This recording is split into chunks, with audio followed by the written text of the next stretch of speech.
Hello there, Roger Foster here, and today we're going to take a look at this old beat up generator. First of all, here's the little battery that came in it.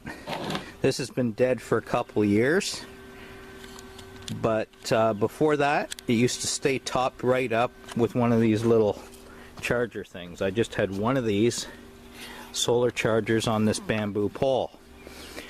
Now this thing got neglected for years out here. Forgot to drain the gas out of it. The tank's all rusted out, so the carburetor was all rusted, so I've been doing some work and trying to get the thing going. I put the gas tank off the old snowblower on it temporarily. At least it'll get me a couple hours because there's going to be another planned power outage shortly. But this thing here is essentially it. This is the addition that I put on, and that's the one that's off the snowblower. I put a new carburetor on it. I haven't even filled that carburetor up yet, so I don't know if I got to make adjustments. I got a battery here charging up. Now, it's not a very good one, but it's good enough for now. What I'm going to be doing is getting one of those small lawn tractor batteries to put in there. And right now what I'm working on is building this here solar charger. I just had a bunch of these old things that are sitting out here, you know, hooked up to nothing. I used to charge my garden lights and stuff. I had a battery for my garden lights. I used to charge off of one of those, and they'd give me about 4 hours a light when I only had a couple lights. And then I moved up to the bigger panels, so right now I figured I might as well put them to use. And what I'm doing is just mounting them to the board, and then I'm going to wire them all up together in parallel. Because the output's so low, you don't need a charge controller or anything. Okay, so with no load voltage, this is just one of them hooked up. That top one there, it's not even full sunlight. It's 21, a little over 21 volts. It'll go higher, probably to about 22 or 23 with no load in direct sunlight. What I'm going to do now is just check these other ones because they're a different brand and make sure the polarity is the same. One of the wires has a white stripe. Whenever I'm working with wires like on solar panels or something where there is a potential of voltage coming out, I always cut one lead shorter by about an inch than the other lead before I skin back the insulation off them. That way they can't short together. So each set I've basically done that with. That way they can't accidentally short together. Okay, so these ones basically are giving us close to the same. Maybe a little bit less output in the shade, but more so when they kick in because they're slightly larger. The SunForce ones, they found that they were under spec, like anything that the Chinese try to sell. You know, these bigger ones are Blue Planet ones that are sold at Canadian Tire. Now I think their regular price is around $30 to $40 for those little pieces of crap. They call them sports chargers or whatever. You mount them on your, you know, jet ski or your ATV to keep the battery topped up.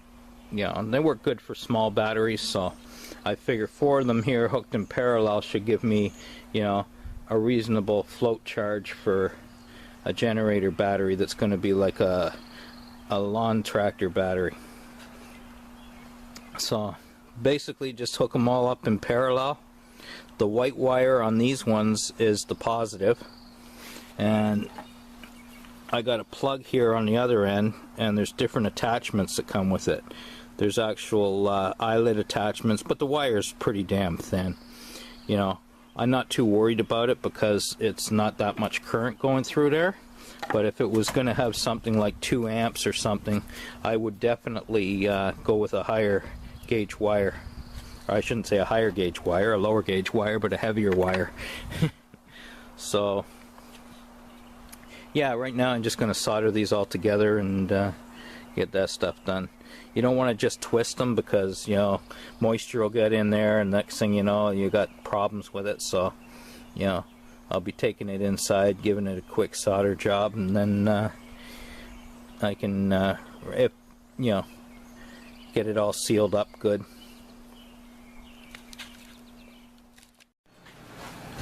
So basically what we've done now is just twisted them all together, all the pluses and all the negatives, and then soldered them. Then what I'll do is I'll cut the solder, cut it off at the solder there, and I put shrink tubing on ahead of time that I can slide up on each one. That'll seal it. That should keep the water out of it anyways, or at least help keep the water out of it. And essentially that's it. And that's the one coming down. The rest are all connected parallel. Okay, so basically that's how it looks.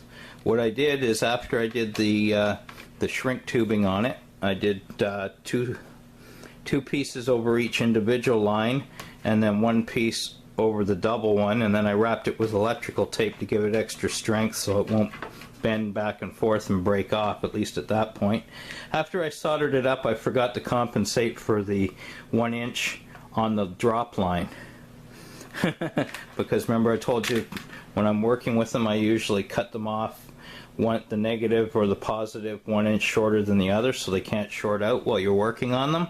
Well, I just cut the drop line at that point and I didn't compensate for it, so that's okay. I got a little loop there. Maybe it'll be good to hang the wire up on something, you know, just hang it up like that. So we'll see. Anyways, I'll take her outside now and see how we're doing. I can see that wood bug's doing good. Wood bug must have come out of that thing. It was probably living inside it. Like I say, these have been sitting outside for probably 2 or 3 years. Anyways, most of these 3 were doing nothing, and this one was hooked up, well, up till a year ago. And then after that it wasn't, so.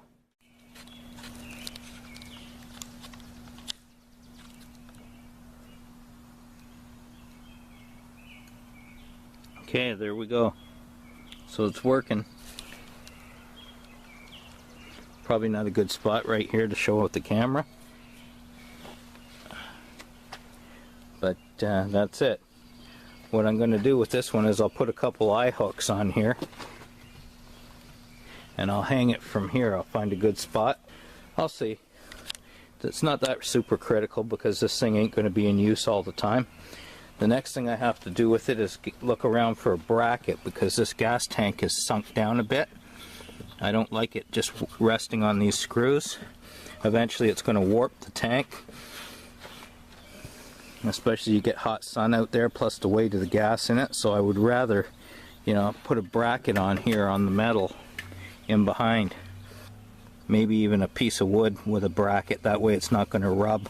You know, I could even put some of that felt stuff on it, those peel and stick felt things, just so that vibration from the generator isn't going to ruin it, because right now I can't afford to buy a new tank. I got other stuff besides. When it's not in use like that, it's only for power outages, emergencies. I want the damn thing to last. Like, look at that. You know, it's like, what the fuck, man? It didn't have water in it.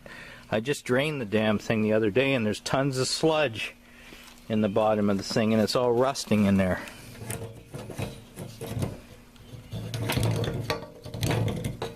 You probably can't see it, but inside there's a lot of sludge and everything. And to me, to go spend $100 by the time I pay for fucking shipping, because we don't manufacture anything here in Canada anymore. And no retailer will order in stuff like gas tanks and stuff like that, because they don't want to be sitting on inventory that, well, maybe, you know, they'll sell one every 6 months. So they won't bother stuff like that. So we got to pay shipping cost. I mean, come on. At least if they do it and it's freighted, then it's a lot cheaper than if I got to pay for it to be shipped through U.S. Postal Service and Canada Post, or at worst through UPS or something like that, or FedEx, and pay a fortune on that. Stay away from these ones though, because they're garbage. They're definitely not to code. The panel inside had all fucking push-on spade connectors with really thin tin, and the wiring was melting down. The actual generator is not bad, you know, even though there's no voltage regulation on it or anything, but the wiring to the panel and everything was no good. I was lucky enough to be able to find these round receptacles and replace the Chinese ones that were rated at 25 amps with push-on spade connectors. I don't think so. So I put these ones on. They're CSA approved. I put all number 12 wiring in there, and this thing's okay. It works pretty good. The only reason I bought this damn thing because it had electric start, and with my back problem, I can't be out here, you know, at minus fucking 20 trying to start the thing with a pull start. But like I said, the mistake I made was not draining the gas out of it and not starting it all the time. You know, one of the things it says in the instructions, if you're not going to be using it on a regular basis, you should start the thing at least once a week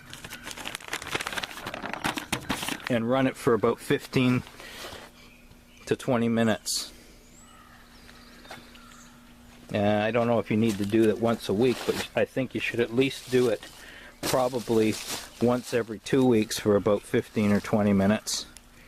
And I haven't put gas in that thing yet. I just put the carburetor on it the other day. I don't know if it needs to be set up or if it's going to run okay.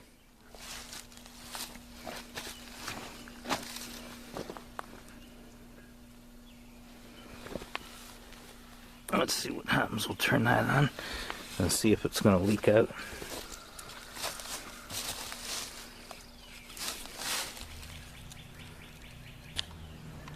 Okay, so we're going to see if this thing is going to start now. Should be gas going through it there. Okay, choke the son of a bitch.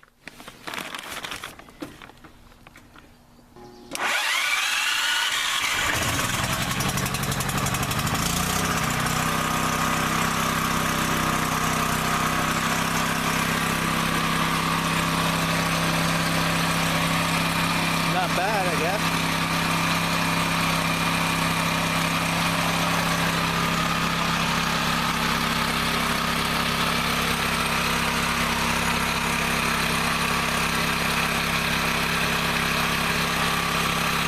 Hey.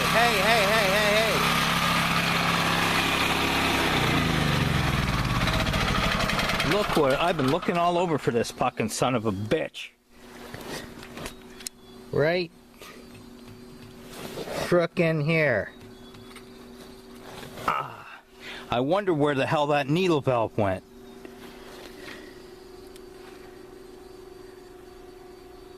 Out of the old carburetor. I took it apart to clean it, and then I couldn't find the fucking needle valve because I never took the needle valve out. It must have fell out. So, the other carburetor, I don't know if I threw the bowl out after I ordered the new one, but the other carburetor could still be cleaned and probably used.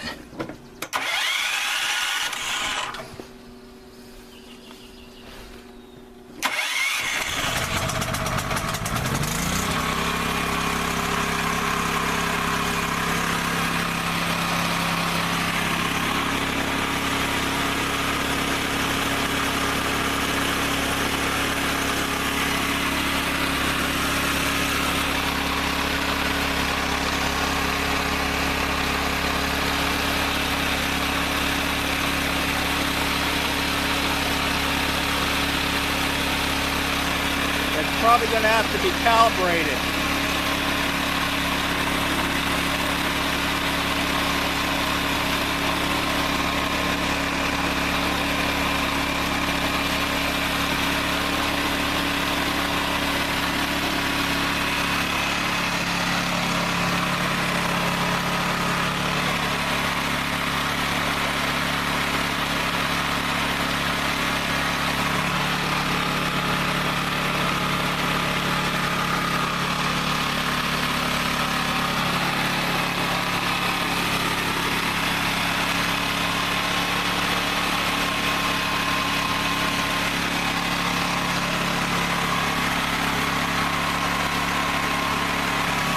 So now I just turn the gas valve off, and I'm going to let it run it out.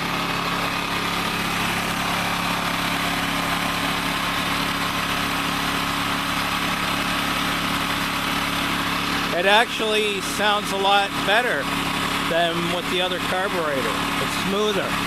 The other one was always running rough, as far as I remember. But yeah, she's running nice and smooth now.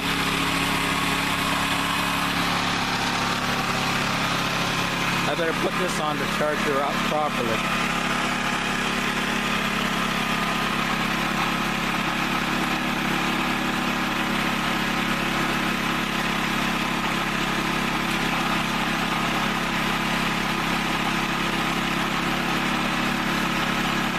Put it on auto and see what happens, but that battery's not very good.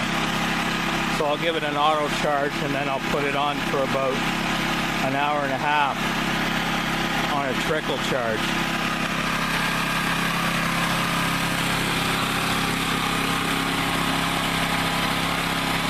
Yeah, she seems to be doing pretty good, I guess. Like I said.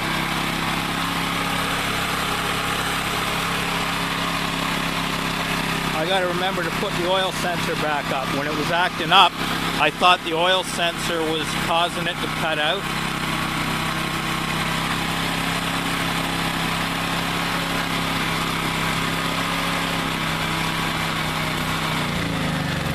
There she goes.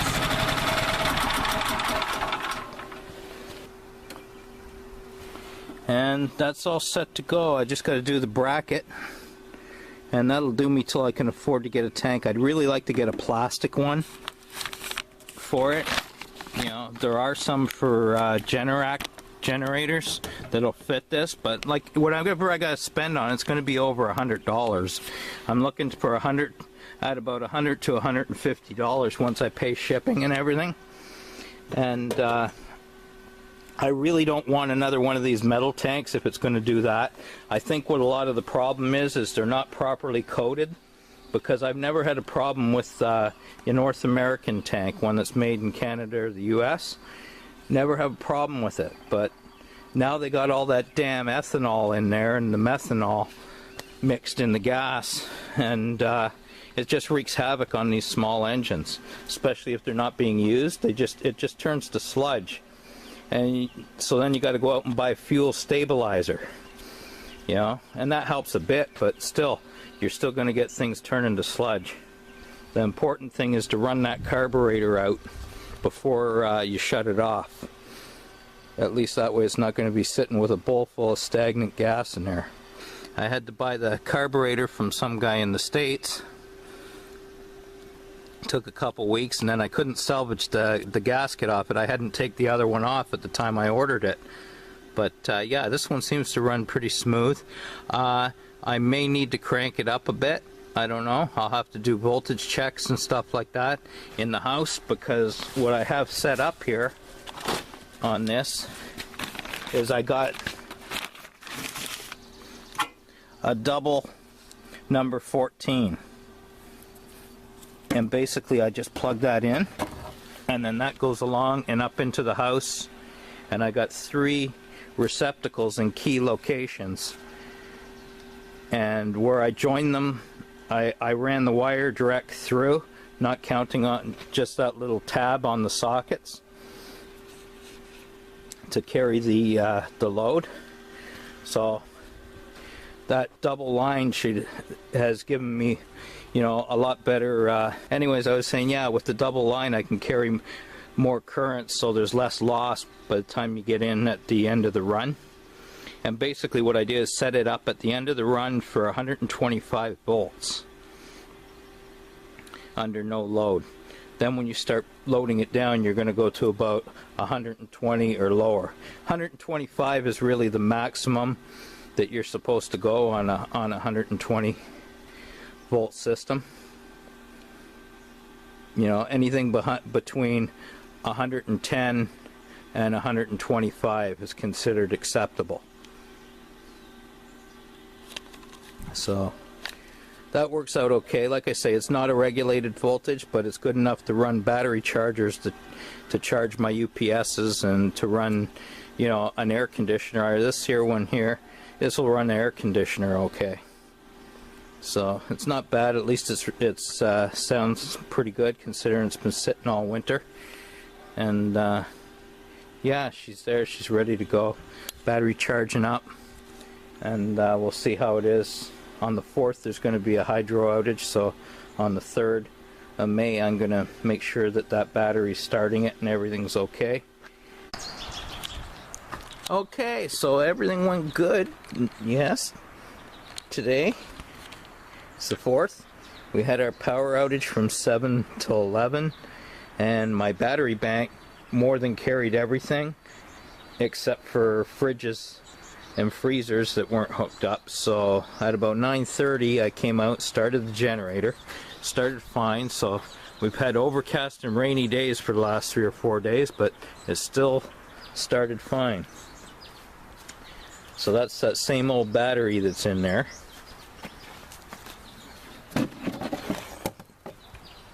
And I just got the jumper cable attachment that hooks on here.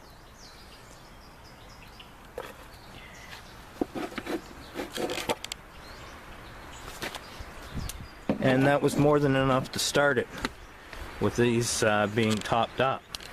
Keeping it topped up, I should say. I still got to clip these wires up so that no one's going to trip on them and yank them off. I just got that piece of wood sitting there, and I just put it on some hooks. So it's more than fine there. I might find that I may want to move it over a little more to the right. But everything ran pretty good. I still got to do some work on the calibration of it, getting the voltage right, because it was way too high. So I ended up turning it down and playing around with it, and the screw seems kind of loose. So the adjustment is different. So I'm going to do some work on it. I'll probably put a lock nut in behind where the spring is. So we're right in there, and this is the screw here, right here. That sets your RPMs. Now, one of the things I think is that I got that throttle return spring in upside down. I was just looking at the picture that I took with the other carburetor on it, and this one is upside down, so that may have something to do with it. Anyways, what I'll probably do is take that brass screw out right there, and on the bottom end of it where that metal plate is, I'll put a nut, so when I get it in position I can just lock it down to the metal plate, and then the piece in behind it, it pushes that, don't know if you can see it there, in behind it pushes that, and that's your throttle adjustment. So what you do is you turn that screw and you check your voltage, and when I get the voltage at 125 volts at the plug here, it's usually pretty good inside. I might have to tweak it a little bit for the end of the run, but when it's under no load, I like it to be at around 122 to 125 volts at the end of the run of the plug. So basically that cord we're looking at here, it goes into a piece of poly pipe, comes up over there, just clips along, goes in a little hole under that building there, and then goes up inside. Okay, so what I did is I added one receptacle here on the kitchen counter. Again, it's the double line so that it can have less loss from the generator, and that one there is just for backup. So what I do is I unplug the range hood, which I have plugged there, and then just plug it in there. That'll give me my range hood. Over here I got it I could have wired it in. I mean, there's no problem in putting the wire down in there, but I wanted the ability to be able to separate it and plug it in there. The second receptacle is right in here by the fridge, and that little extension cord, the yellow one down there with the plug, that's the fridge power. And up there is the second generator line. Then it goes through into the wall and into the washroom on the other side of that wall. And here's where it comes out. Goes along there. It will eventually be closed up in the wall when I redo this, get to redoing the bathroom. Bathroom has to be done, but I'm not really emphasizing on indoor stuff for another year or so. I want to get all the outdoor stuff finished and the foundation work. Most of it should be done this year. And that's the last one right there, and it goes down behind that plunger and paint cans and down through and outside.